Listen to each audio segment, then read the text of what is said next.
अरे बाप रे बाप, भाग रे खेत वाला आवताटे। ओह नो, कौन लका हमरा खेतवा में खड़ा हरियर जामा पहनले बा।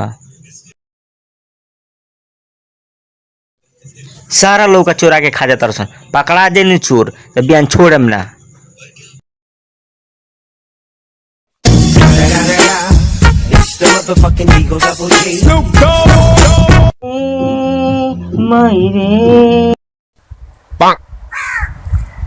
चार दिन से तो लौकी के तरकारी खाते नहीं, आज केने से भिंडी के तरकारी लिया ही चलते आज भिंडी चुरावे के नौसे चोरीबे करे।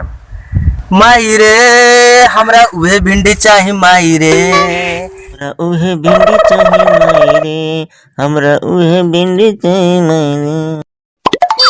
का करी, हमर दिमागे खराब बा।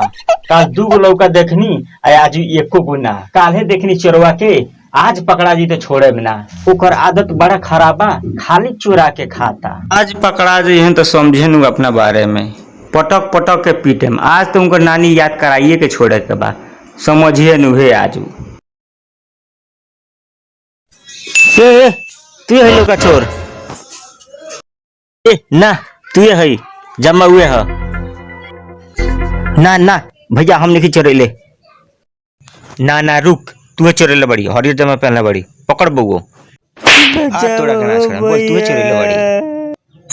आज तो तोरा के छोड़े वाला नहीं की हम। चोरेले बड़ी की हमने की चोरेले, हम चोरेले मारो बोल ना तुम्हारा हमरा के, हमने की चोरेले। ये मार ये चोरेले हम बताओ तनी लौका के चोरेले बा। आओ